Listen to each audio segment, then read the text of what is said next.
Hey everybody, welcome back to the Steam Machine Podcast. My name is Dalton, and joining me as always is my good buddy.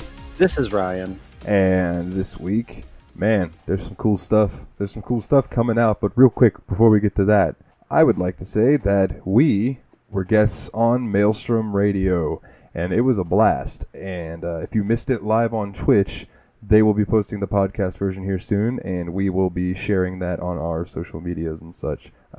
I know I had a good time. I know you said you did as well. It was fun talking to those guys. It's definitely fun. It's definitely fun. And we hope to be on there again, and maybe one day we'll pull a game that's up their alley, and we can have them come on here with us.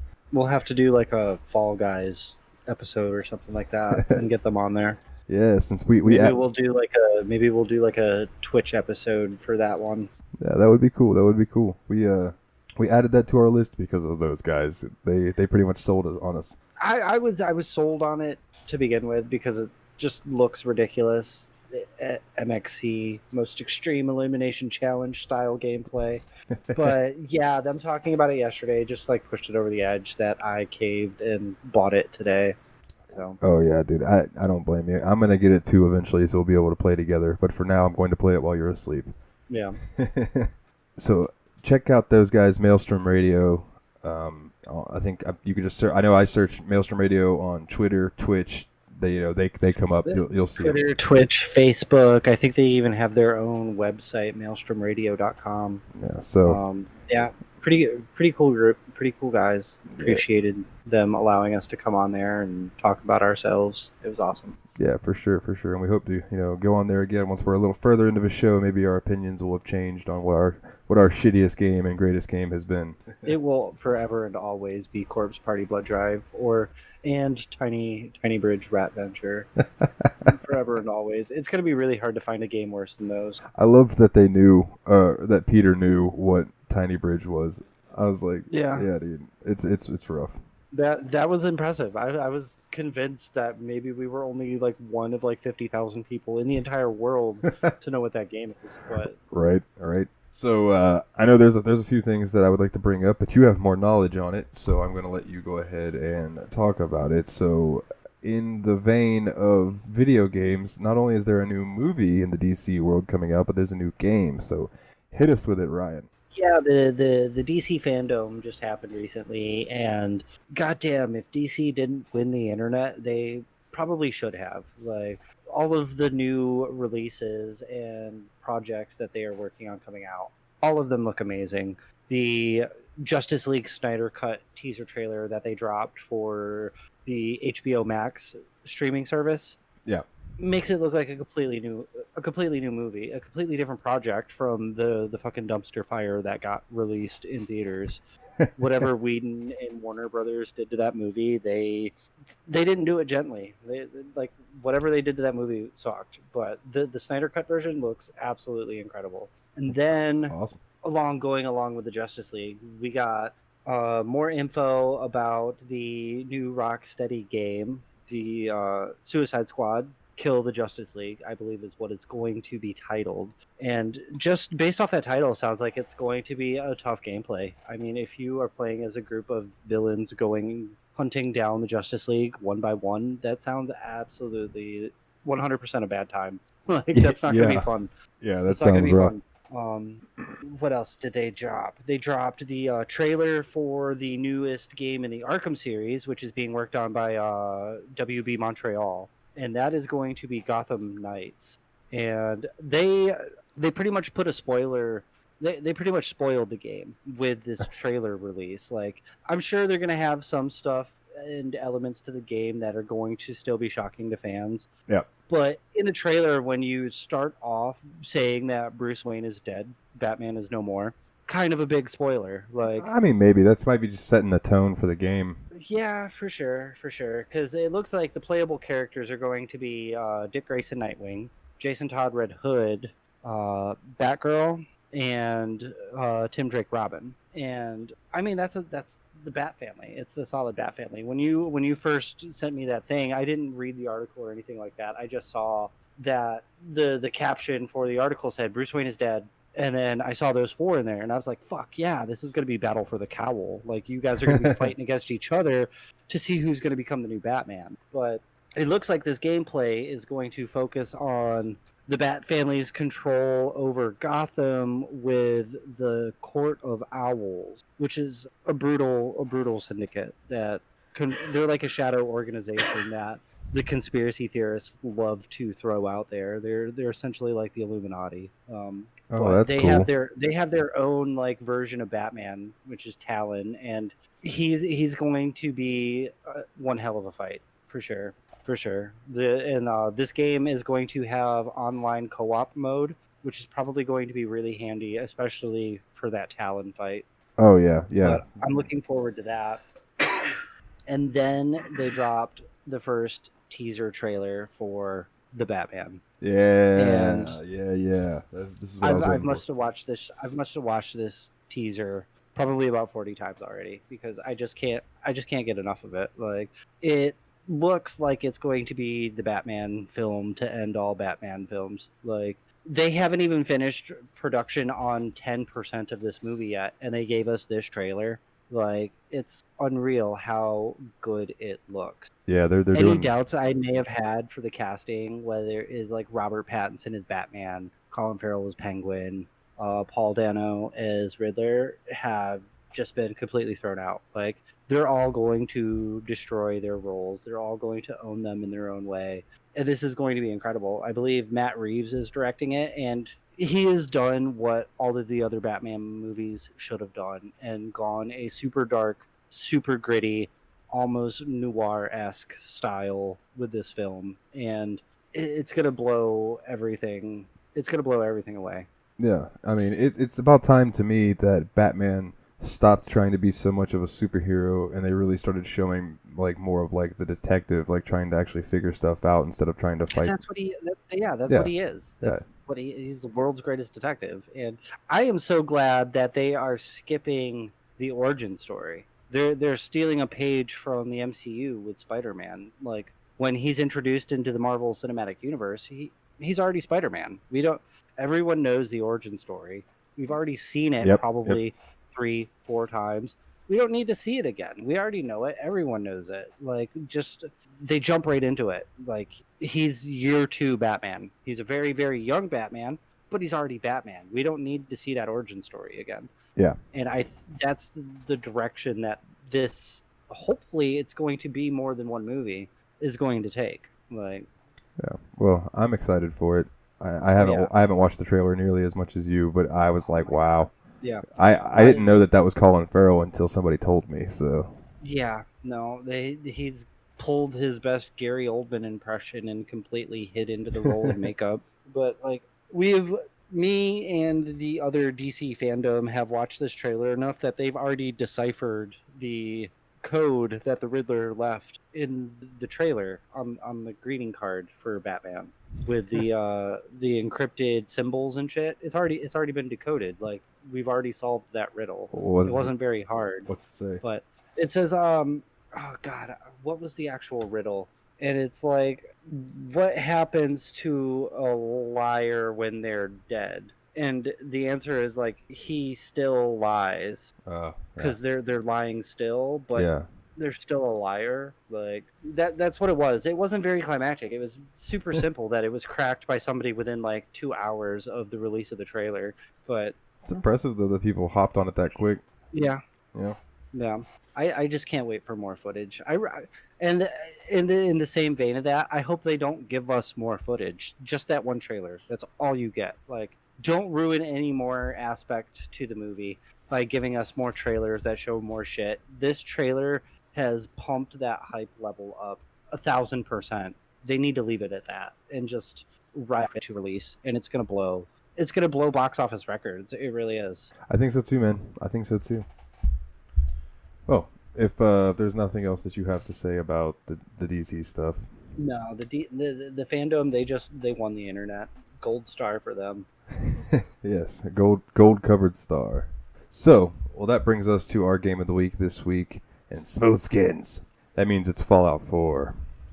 And I know I'm gonna go throw out there. I know that I am much further in this game than you. I have a lot more. I have a lot more free time than you. So this might be the first good example of casual gamer, hardcore gamer. So you'll probably learn some things from things that I talk about, but that might give you things to avoid in your playthrough type. But I'm gonna do my best to not spoil too much for you.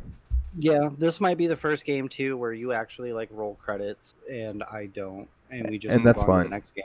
And that's fine because this is one of the longer titles, especially with all the spiderweb quests, and then with me going back to work and having the 1-year-old and the other baby due in 4 weeks now. It's my gaming time is really going to get cut down for a little bit, but it's not going to stop me. It's just going to go back to being that super casual gamer. Well, I'll that's what I was probably going to end say. up watching you more on Discord playing the games than I will play them myself. And I'm fine with that. Like like I told you, I think it would be a cool dynamic to see, like, you know, how somebody with a limited amount of gaming time like you and me, who has all the time in the fucking world to game right now until I can find some work again, and just how we break down and how we play some of these different longer games. I do not expect you to finish some of these games that are 80, 90 hours. Yeah. Some of those, honestly, I probably won't even finish. Just play it enough to give a good review of what we played or how we feel about the game, and maybe it's something we go back and finish eventually, maybe not, you know.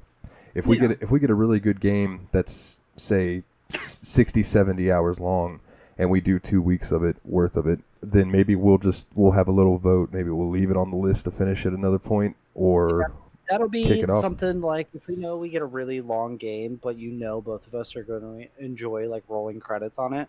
We can like kind of save that or plan that for a window where we know I'm going to have time. Yeah. Like I know working at the university, especially with this whole pandemic thing going and shifting the academic calendar, I'm going to have off from Thanksgiving until after New Year's. So I'm going to have a month and a half of free time. I mean, granted, I have the children, but a month and a half like this quarantine is more than enough time for us to really dive into a lengthy, detailed game like we've done for a couple of the games that we've done over this quarantine before my work started back up.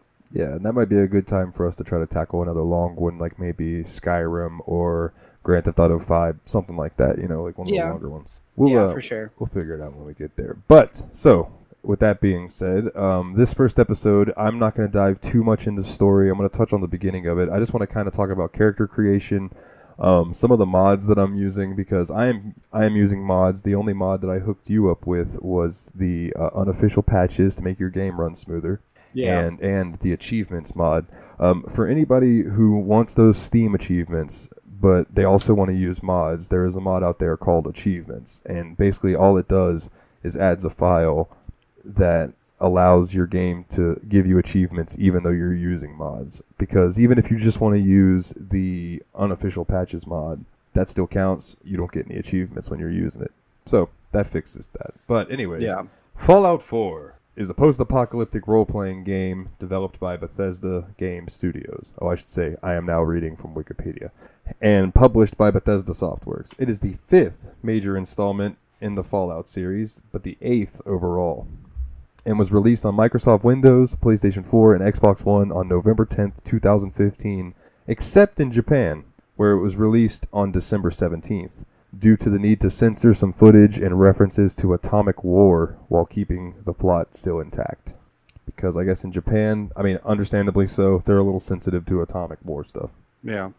So basically, you play as the survivor of Vault 111. The game starts off, and you are in a mirror, kind of just looking around, and this is where you choose your character, whether you want to be the male lead or the female lead. Yeah. I went male. I know you went female. I went female for sure. If I get that option, I always go that option because there aren't enough like strong female leads in video games. And if you give me the option, I'm gonna fucking do it. Oh, you are going to love Horizon Zero Dawn if that's the way you feel. Because Aloy is a bad bitch. Okay, so anyway. Well, good. It's one of the reasons why I'm looking forward to Assassin's Creed Valhalla as well. Dude, just side note. Yeah. I was just gonna say the female lead from Valhalla looks like a beefy version of my friend I don't want to say her actual name, so we'll say Hyper Pixie, the streamer Yeah. that is my friend. Dude, they look a lot alike. I told her she should hit the weights and cosplay as her. Right. You know, Sarah Logan from Hmm. WWE is gonna fucking own that shit too. Oh Like, yeah. Actually, I think she got released. I think, well, she's pregnant. I don't know if she got released. If she did get released, then good for her. But she might be on maternity leave as well. I don't know. Oh, okay, well, that's cool. But she might have been told to step away for a little while. But Okay, so the game takes place in Boston, Massachusetts. Famous local landmarks like the Paul Revere Monument, the USS Constitution, as well as the Massachusetts State House with its unique golden dome are included in the game. And other notable locations to make an appearance are Scully Square, renamed Good Neighbor, Bunker Hill, and Fenway Park, which is renamed Diamond City. yeah, The events of... doing some research on this, it's like a lot of the elements are there of Boston, but it extends further out than that. It covers a good portion of like the New England Commonwealth. It extends beyond Boston, goes into the foothills of central Massachusetts and southern New Hampshire. Shit Yeah, like that. yeah, because they call it the Commonwealth. That's what everybody refers to. Yeah. But it hits familiar. I've been to that area before, and I've been to Fenway, been to Boston. I've recognized some of the landmarks, at least in some stills from the game that I have seen and shit like that. So it's going to be interesting to get further into this game to see that area itself. Yeah, you'll actually get to roam around and see. It's almost like how I felt when I was in New York playing Spider-Man. And I was like, oh, hey, I was just here with my brother on this walkway. I can't remember what it's called. The Greenway, I think it's called. Yeah. So this game takes place in 2287, which is 10 years after Fallout 3 and then 6 years after New Vegas. Interesting. One cool little feature that I'm going to bring up before I dive into what mods and stuff I'm using is this game features just over 111,000 lines of dialogue. Jesus Christ. More than all of the dialogue in Fallout 3 and Skyrim combined. There's Why so much dialogue? Because there's just a lot of people that have a lot of things to say. Apparently. And I don't know if that counts just dialogue between talking to people or if it counts like reading the stuff in the computers. Well, I know what is it? What's his name? Codsworth, the AI. God, just the names that he is able to read off, that list is massive. So that's got to be part of that. Each one of those names has to be considered a line of dialogue in that number. I love that they embraced the immaturity of gamers too, because if you look through that list, like some of the things he says is like titties Ass, and fuck and titties and fuck boobs, face. boobies, boob face. Yeah, fuck face. Yeah. Oh man. The one thing he won't say though is if you name your character Sean, he won't call you Sean. No, because your son's name is Sean. Oh, interesting. So it's just like would throw this weird thing. So I guess it doesn't work. Well, I'm surprised they don't give you the option to change it to like Junior if you name yourself like the game doesn't. If you name yourself Sean, the game doesn't name the kid Sean. But Sean what John. did you name your character? Is it Codsworth approved? Yes. My character's name is Ziggy Vega. Ziggy Vega. Gotcha. Yeah. And he's got a oh, go ahead. Your characters always go for some just like weird short ass names like Niall O'Hala for fucking pirates and shit like that. Yeah. The name that I use for fantasy games usually is Cardugo Vaughn. I would put the Vaughn in front. Vaughn Cardugo. Vaughn Cardugo. It sounds more upscale, high society. Well, when you're playing an orc, it's kind of hard to feel high society. Hey, he could be like the Duke of Orkland. You never know. The Duke of Orsinium. Yeah, something like that. So, what did you name your character? I know, like you said. My character, her name is Charlie Valkyrie. Nice. And yeah, I don't know why I went Valkyrie. I think Corinne actually named her. Sounds straight out of a sci-fi movie. Yeah, it does. It's probably her post-apocalyptic name. She forgot her real name and just... I mean, you're in cryo sleep for 210 years. Like, yeah. Oh, speaking of, so the way the game starts is you guys are in the mirror. That's where you make your character, and it's happy family, 50s style, maybe even 40s. Just everyone's happy-go-lucky. It's really weird that style of living has extended all the way into 2077. Yeah. Like, Yeah. We're now 2020, and we look back at that time, and it's like, fuck, that was forever ago. Society has changed so much since that, like, nuclear family 50s dynamic. Like, Yeah, yeah, and then it's just like the whole Fallout series has kind of always been what if that just kept going. Yeah, the nuclear power and no one really started to shift away. So all the cars you see run off nuclear power. That's why in the game, if you start shooting a car, that thing will blow up in a small mushroom cloud. oh, fantastic. Like, Good to know. boom. Yeah. So if you're ever in a pickle and there's a bunch of ghouls and they're around a vehicle, light that Yeah. vehicle up. It'll take care of Yeah. them for you. For sure. So Codsworth tells you that your coffee's hot, all this stuff, and your wife comes in. She's talking to you, and then you hear a knock on your door. Or maybe it was the doorbell rings, one of the two. And my wife, or it was your husband, but my wife was like, my wife. My wife. My wife. she was like, could you answer the door? He's been coming for you every day. Yeah, sure. So I go open the door, and he's like, hi, Vault-Tec here. And I'm just like, sup, what the fuck do you want? And he's like, I want to sell you some stuff. It's like, well, I don't want what you're selling. I think you do. Do you want, it's basically like, do you want everlasting life? Would you like to join the Church of Mormonism? So, he ends up, I'm just like, yeah, sure, it's better safe than sorry. And signed up. And from watching you play the beginning of it, I think you handled it pretty much the same way I did. Yeah, well, I wasn't so as much as confrontational as you were. Like, No. I knew it was coming, so I sat there at the front window, or at the front door, staring out the window, watching him talking to the neighbors across the street, and then watched him walk all the way up to my door. Yeah. And he's like, Vault-Tec here, and I was like, cool, give me the papers, I want to sign them now. Like, it's like, you already sold me just by telling me who you were. I don't need any more pitching. And based on his dialogue, he didn't expect those answers. He got a little like, it's like, oh, why are you so eager to sign these papers? Like, I don't know, maybe there was some subtly racist programmer on this that made him act different to my strong black female lead. Oh, I can tell you no. I've played this game, the intro, so many times that even if you're a white dude, he's like, so you are.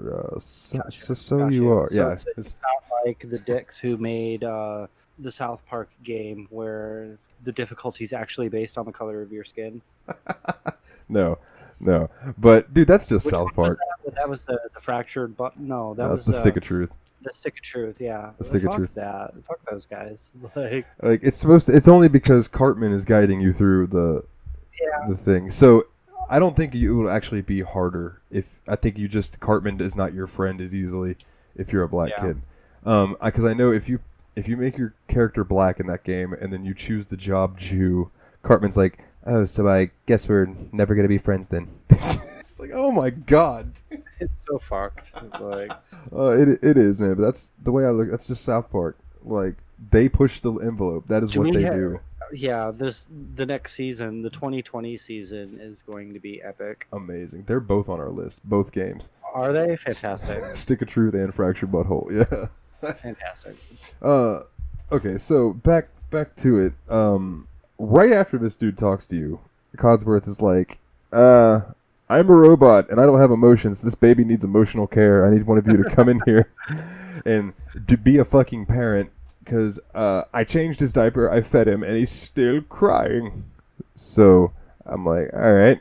You walk in there and your wife or husband just suddenly warps to the doorway behind you and they're like, how are my two favorite people in the world doing? And I'm doing fine. Spin the mobile. He loves that. Like, what baby fucking doesn't? So you spin the mobile, and baby quiets down, and then your wife's or husband, I guess, is like, I was thinking we could go to the park after lunch. What do you say about that? And you have a couple choices here. You can say, yeah, that sounds great, which is what I always say, because I've learned happy wife, happy life, so you keep the wife happy. So the other choices are like, nah, I think I'd rather sit at home and watch TV. Why the fuck would that be fun? Or why? Or just like, yeah, all right, I guess that sounds all right. My answer was, let's just go get pumpkins for Halloween. That was my response. That was one of my options. I don't know if that is the dialogue at this point like preset, or are there a couple different variables that can pop up? I've never played as a girl, so I can't tell you. I don't know. Yeah. But I do know that dialogue is different depending on if you're a male or female. Like, people will react to you differently. Gotcha. So maybe the jack-o'-lantern Halloween pumpkin reference was just something female specific. That's a possibility. I mean, fall is pumpkin spice basic bitch season. Han Solo season, as I like to call it. The black yoga pants and the North Face sweaters come out. They all look like Han Solo. Their big Ugg boots. Yeah. Yeah. At that point, you hear, "Sir, Mom, you should come and see this." And you run into the living room to see the news reporter talking about nuclear detonations across the country. And then it goes to a "please stand by" screen, and you're just like, "Oh fuck, we gotta get to the vault now."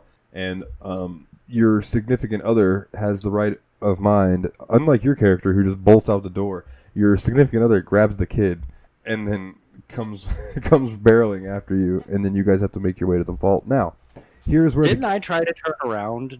Like my character bolted through the door. Didn't I try to like turn my character around and be like, "Where's my baby?" Yeah, you did. You turned around and saw that your husband was carrying the baby, and you were like, "Oh, okay." So then you start running, and I had to tell you, "Don't keep running that way. Don't keep running away. Don't keep running that way," because right at the beginning you can get a game over. Because if you don't run the right way and you run off trying to go explore the world before you go into the vault, the bomb drops and you fucking die, and you have to reload. So once they got you running the right way, you head over to the vault. The guy who just sold you on getting signed up for the vault, they're not letting him in because he is not actually on the list. And he's like, "Are you fucking kidding me? I am Vault Tech." Fucking capitalism right there. He's literally in a Vault Tech like uniform. We're gonna exploit you for your labor, but you get no fruits of that labor. Like, and you're just like, "Let me in." And they're like, and here's what doesn't make sense. There's no names, of course, because they can't do that. They're like, infant, male, female. All right, it checks out. Y'all can come in. How does that work? And just walked up and they're like, "All right, you have a baby and a wife. All right, you're good. Come in." they have some like secret eugenics plan where they're just picking people based on look and based on sex, so that for repopulating the Earth, they can make like a master race. Like, well, I mean, my guy was pretty buff. Yeah. And my character was pretty muscular, and the husband looked pretty muscular, so our child's gonna be great genetics. Like, my wife had a donk. My wife. Speaking of donks, isn't that one of the first NPCs you come across as you're walking through the hall of the fucking vault? You're like, check out the ass on this one. And God, it has to be like Dexter's mom from Dexter's Laboratory, gigantic. Mrs. Incredible from The Incredibles, gigantic. That's why when you were walking by, I was like, cut your view to the right and check this butt out. It's the biggest one you'll see in the whole game. For sure. And whatever programmer put that in, just thumbs up from me. Why? Like, why did you take all of that time to fucking program that fucking badong? Because people like me and you would be walking through there and go, "That ass." I never would have noticed it if you didn't point it out. Well, I just would have flown by it. Like, let's get my baby safe. Let's get my baby safe. Because I was 100% invested in my family life at this point in this game. If you didn't notice, I was like, I love my husband. I love my son. We're going to live a happy life in this vault. Yeah, so you think. Yeah, this game takes a dark turn. Fuck this game. So you go into the vault. As you're going down, the bomb goes like, "Oh my God, my face hurts from laughing now." Yeah. So you go down the shaft and end up at the bottom, and everybody's like, "Welcome to the vault. Just follow in an orderly line. Everything's going to be fine." And of course, everyone around you is like, "Oh my God, what are we going to do?" And people in the vault are like, "Calm down. It'll be fine. Welcome to the vault. Don't worry that your house just got blown up in a nuclear bomb disaster. Your new life is here." So you come walking in, and the lady's like, "Here, take your vault uniform and follow the doctor." Yeah. All right. The doctor's like, "Come on this way." So you start following him. This is where you see Badonkadonk Jr. over there, and she's like talking to these other people, and they're like, we don't know what to do. I can't believe it. Our house is gone and all this. She's like, it'll be fine. It'll be fine. Just get in your pods and we'll decontaminate you and we'll bring you in. And I'll even let you stare at my ginormous ass while you're in there if it makes you feel better. I feel like she would talk like Fran Drescher. That's just me. So, so you continue on. You put on your vault suit. You get into these quote-unquote decontamination pods. And you get cryogenically frozen because Vault Tech is a bunch of fucking douchebags. Yeah, they doctor evil dar asses. And flash forward, I want to say maybe like 195 years or 200 years or so. And it's like 210 years, I think. 210? Yeah. Gotcha. So you get unfrozen, but your dude can't get out. All you can do is kind of see. And if you want, you can hit the glass. And yeah, that comes back later. The reason I was telling you if you want to do that, there's a scene later where you, without spoiling too much, you revisit this scene in a memory from someone else's perspective, and you can look at yourself and you can see yourself beating on the glass and shit. Like, ah. Gotcha. So this was the moment I became emotionally invested in this game. Yeah, you see this surly, dirty, scarred man with someone in like a hazmat looking suit come in, and they open the container that it contains my wife or your husband. Yeah. And they want the baby. She's trying to take the baby, and your significant other will not give the kid up. And this man, whose name I know, but I'm trying to avoid it for right now, pulls a pistol out and points a gun at him, and he's like, let go of the fucking kid. Fuckers. And he's like, you won't take Sean. Boom! Blows their fucking brains out. That dude's gonna eat my fucking boots. Like, well, that's my mission in this game. I don't care if I roll credits or not. That piece of shit is gonna fucking die. Keep playing. That's my mission. Keep playing. That's all I'll tell you. Keep playing. So he looks at you and he's like, at least we got one left, a backup. And then you become refrozen. You wake up and your pod opens and you're fine. You get out and you're like, what in the fuck? I always open the pod to my significant other and take the wedding ring off their finger. Yeah. Because that can get you some good caps in the beginning of the game. Yeah. There are people who they're like, oh, you sell the wedding ring? How evil. And I'm like, yeah, that's fucked up. I kept mine. You need some caps, man. You gotta get. I sold my wedding ring and my wife's wedding ring. So many caps already in this game. I didn't need to sell that shit. Nah, fuck that. Give me that money. You gotta start with your luck up high. That way you find more caps. So you wander around the vault. First thing I noticed is everybody else is dead. They're not frozen anymore. They're just dead. So I'm like, oh, that's morbid. You run out the door, start running around. You eventually find a police baton, and you're wandering around. There's a computer that has one of the mini games that are in the game. It's called Red Menace, and I believe Red Menace is the one that plays like OG Mario, like Donkey Kong, like running up the ladders, avoiding barrels. Oh, like the super primitive platformer. Yeah, yeah. OG Donkey Kong. Yeah. So you could find that, and then you come across your first rad roach, and your character's even like, giant roaches. What the hell is going on? Yeah. And you just keep making your way through the vault, and it kind of just is like a little tutorial in a sense. And you get your way to the end of it. You find a 10mm pistol and some ammo. You open up the exit to the vault. You find a Pip-Boy. You use the Pip-Boy to open the vault access door. Boom. You are now in the Commonwealth. Welcome to the wasteland, motherfucker. Yeah, wasteland. And the first thing you want to do is go home. So you head back to Sanctuary, and lo and behold, the only fucking thing in Sanctuary, Codsworth. Of course it's the fucking AI. Like, he's like, oh, I can't believe it's really you. And you start talking to him, and he's just completely trying to avoid the fact that it's been like 200 years. He's like, sir, you must be hungry. Let me cook for you. And you go through this, and you can finally be like, Codsworth, are you all right?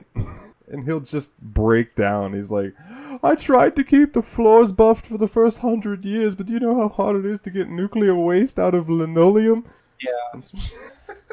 I don't know about you or like how you talk to Codsworth and stuff, but I noticed when I was talking to him when I first got back to Sanctuary, every single dialogue option I put, I received a shit ton of fucking experience for. Like, I must have just been playing into the dialogue right or something like that. Yeah. There's certain things that happen in dialogues where you can have like stat checks, and if you pass them, it'll give you experience. Yeah, most of the dialogues I've encountered at this game, this point, I must be answering right because I get a shit ton of fucking experience from them. Yeah, it's a good way to level up. There's a lot of Yeah.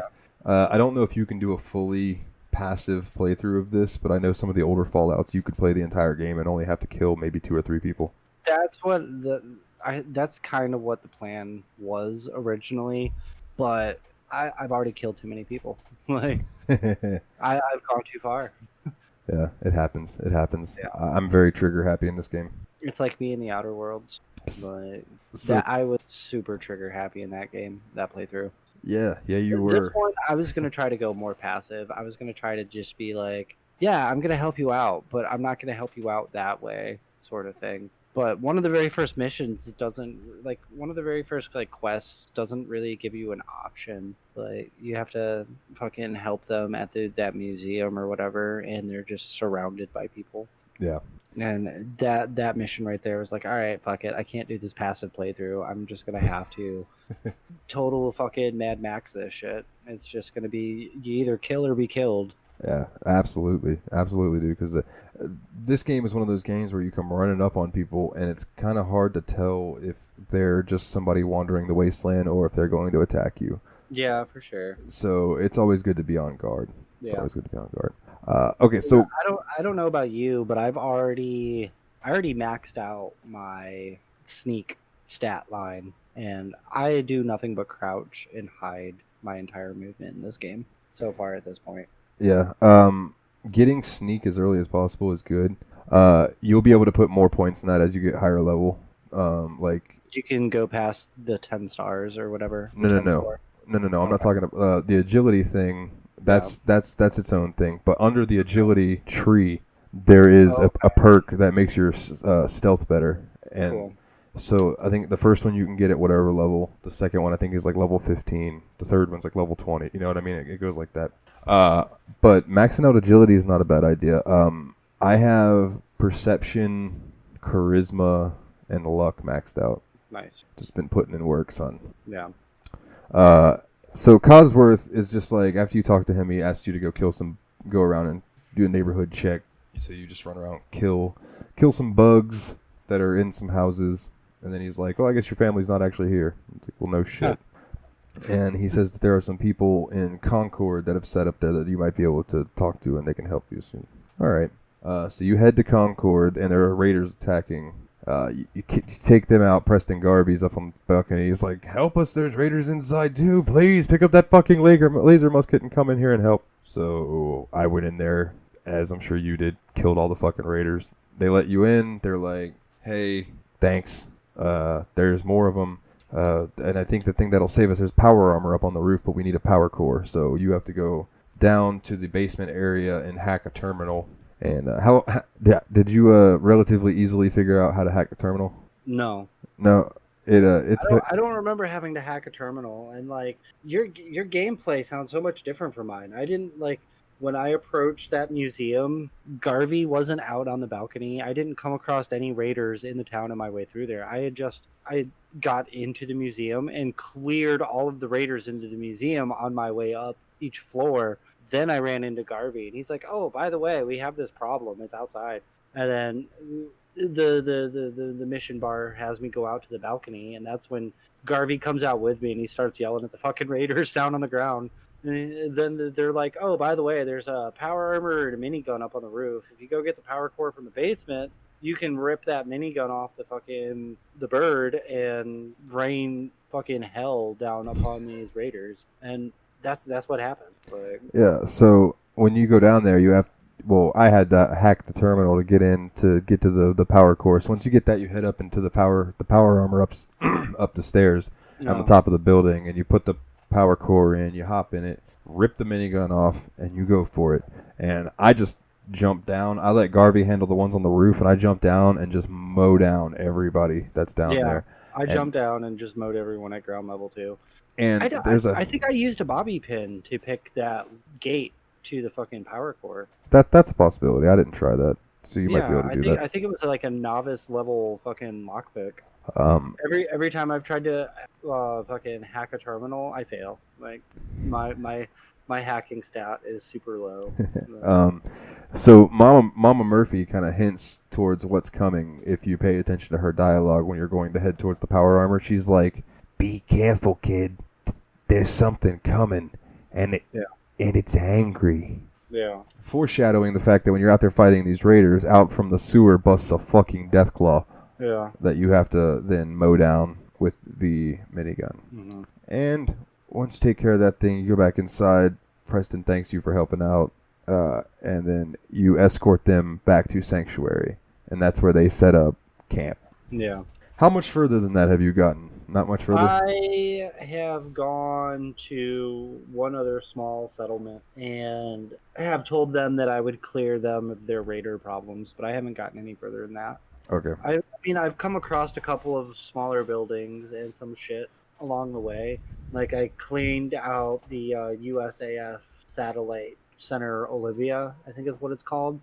And there were some weapons and shit down there. There was a couple raiders in there, some experience to be had, I guess. And then I did find a robotics disposal center, and there is still a like fully operational, fully intact like security sentry that you can, with the terminal and the holodeck, like the holotape, you can pull out, eject, and move around with you. But it has the program to send that sentry to specific locations ahead of time to like clear it out for you. Oh, that's cool. Yeah, I used it once. I used it on that satellite center actually, and he came in and he killed all of the raiders that were on the outside as like security detail or whatever. That's when I broke in, lockpicked myself in, and fucking cleaned out everyone else inside. There's probably about 8 raiders in there. It wasn't no big deal. My dog kicks ass. I think his name is Dog Meat. Yeah, Dog Meat. Yes. Yeah. I forgot to mention that. You come across him at the Red Rocket Station when you're on your way to Concord. Yep. Love that dog. Yeah, he's awesome. So throughout the game, you can find little bandanas that he'll wear around his neck, and you can find little like steampunky looking goggles that he'll put on. Yeah. It's freaking adorable, dude. Like I bet, but I'm not gonna dress my dog. It's a fucking wasteland apocalypse. Why the fuck do I need to dress him up? I would put a bandana on him just because. Shows everybody he's not to be fucked with. It's a dog in a bandana, goddammit. Yeah, for sure. I guess that works. So I don't want to touch on too much more until you see some more of the game. I have made it through Diamond City, Good Neighbor. What level are you up to?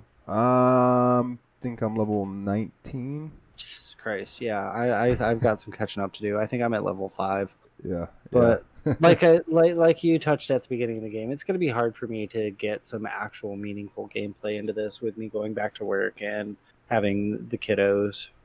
Yeah. So I mean, I'm working on it. It might be to the point that you'll learn about the end of this game through me. Yeah, probably. Yeah. So once I get back into the swing of things and everything like that, and the kiddo comes, like I'll probably end up watching you play Discord more often than not. Yeah, right. Play on Discord more often than not. Sitting there rocking the kid, just watching. Got a bottle. Yeah. Probably.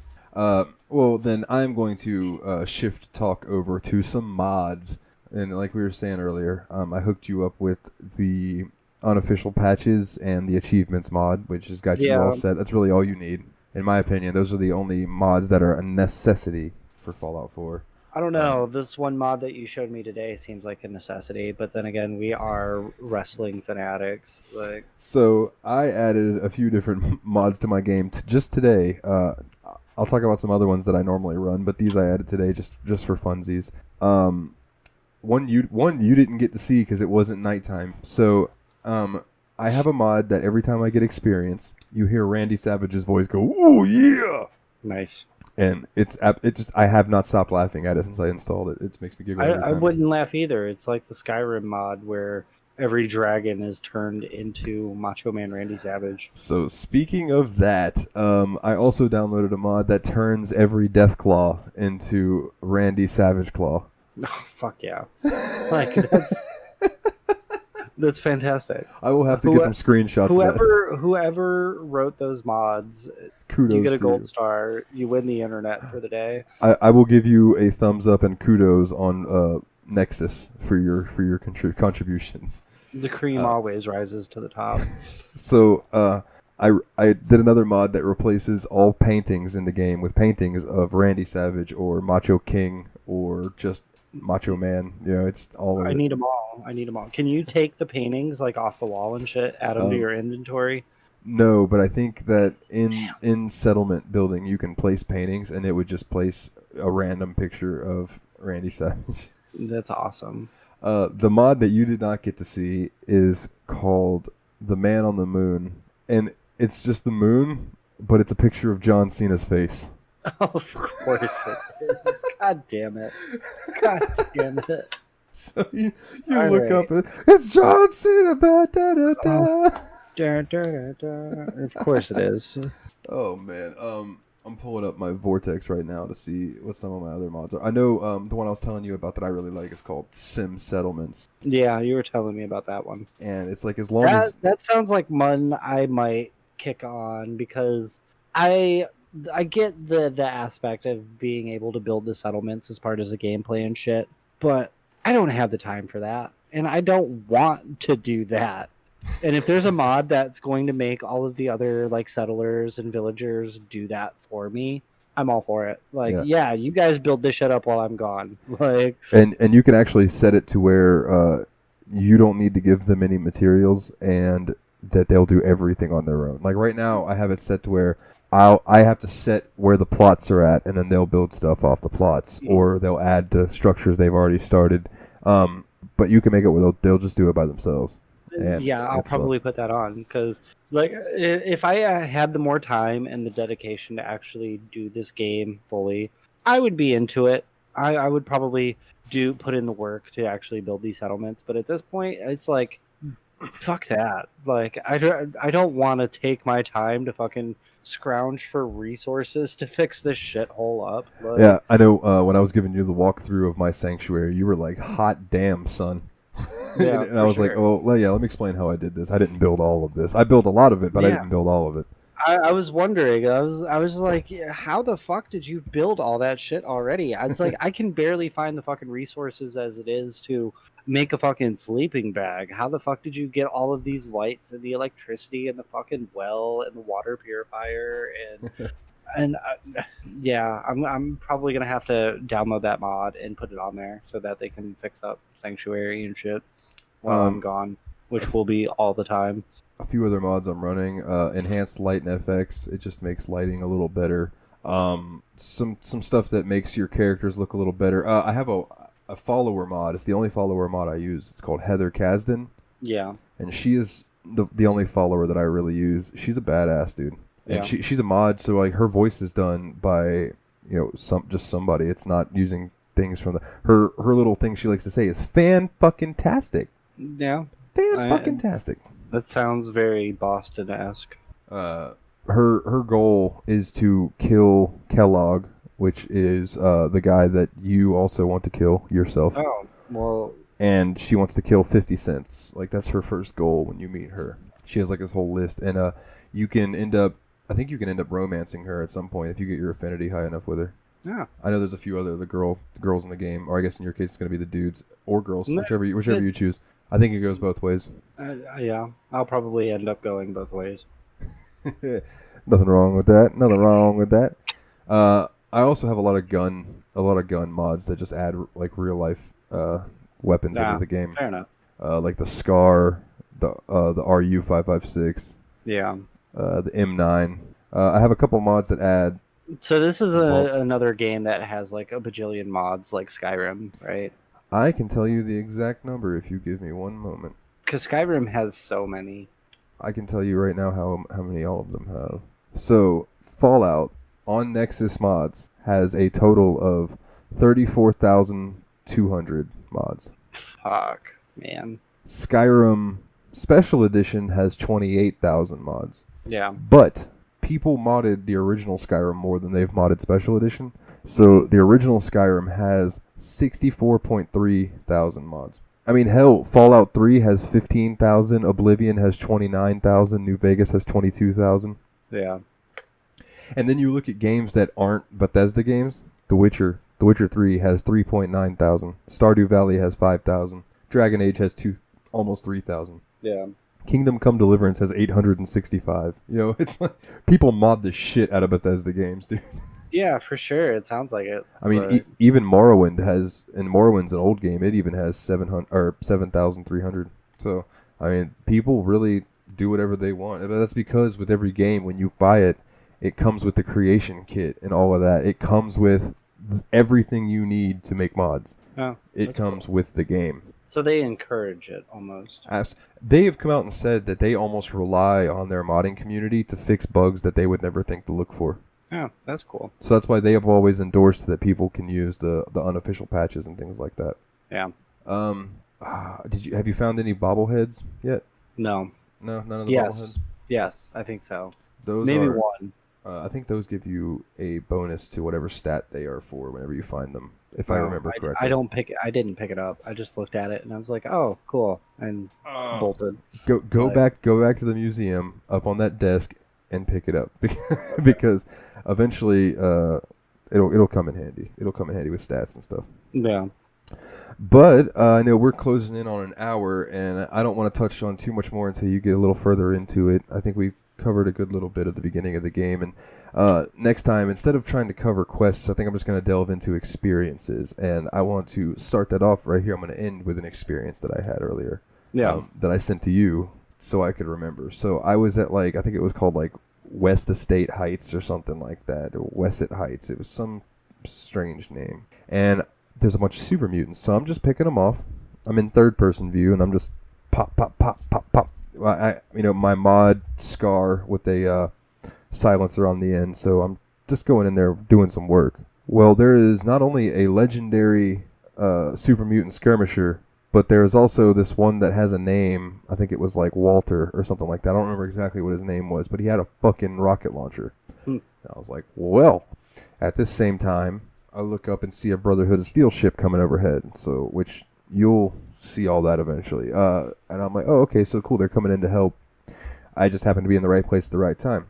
Well, there's the back of a truck trailer type thing sitting there, and I hop into the back of it because there's some a locked chest, so I opened it up, got the ammo out of it and such, and I come walking out of the back of it to look up, only to see the vertibird, which is what they're called, vertibirds, is just spiraling down towards the ground. And I said, oh shit, and ran back into the back of the truck thing, and the vertibird crashed on top of it.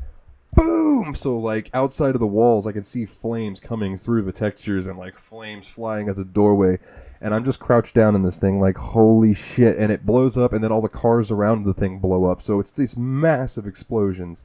And then when it was calmed down, I was like, holy shit. And I come walking out. And as I'm turning to my right, a rocket goes sailing past my dude. And I'm like, okay, so he's still alive. So then I had to sit there and have a gunfight with Mr. Rocket Launcher. And I finally fucking killed him and went and grabbed that. Wow. It was an intense little scene. That sounds like an intense sequence. I was sure that I was going to get blown the fuck up inside that thing, but it protected me. I felt like Indiana Jones in the fucking refrigerator. Oh, God. I get that feeling, but fuck, that scene was dumb. I don't think it's in Fallout 4. It might be in New Vegas, but you come across a refrigerator, and the door is busted off of it, and there's just a skeleton with a hat and a whip in there. Oh, interesting. And it's basically a refrigerator's not going to fucking protect you, bro. Yeah, no, for sure. I'm going to have to look for that, because I've already come across a bunch of wild refrigerators. Yeah, they're just scattered everywhere. Yeah. Also, somewhere in Fallout 4, as I believe it's in all the Fallout games, you can come across a crashed UFO and get an alien blaster, which is probably one of the best guns in the game. But there's I'm gonna have to look for that. very limited ammo for it. Yeah, I bet. I mean, how many UFOs are just fucking crashing on the Earth? Well, apparently at least one every few years in the Fallout universe. Apparently. Right? Well, all right, man. Let's wrap it up here for this week. Is there anything else that you'd like to say? Things that you're looking forward to with the game? You just kind of interested? No, I know we are planning on actually getting our Twitch channel up and running, so be on the lookout for whenever we're live streaming some stuff on Twitch. I think we're going to start very soon with Fall Guys, because who doesn't love some most extreme elimination challenge? Yeah, we'll probably end up Mystery Science Theater gameplay. we're gonna check it out and see what we can do. Yeah. And I think that's at the Steam Machine Podcast on Twitch. You can just search the Steam Machine Podcast. Yep, the Steam Machine Podcast on Twitch. And there's also a chance that I will be live on Super Nerd Dalton, because I am very forgetful and I might forget to sign into the other one. But in any case, either one of those places you'll be able to find us streaming. But more often than not, it's going to be at the Steam Machine Podcast on Twitch. And speaking of, you can find us on Facebook at facebook.com/the Steam Machine Podcast, or you can catch us on Twitter at Steam_podcast.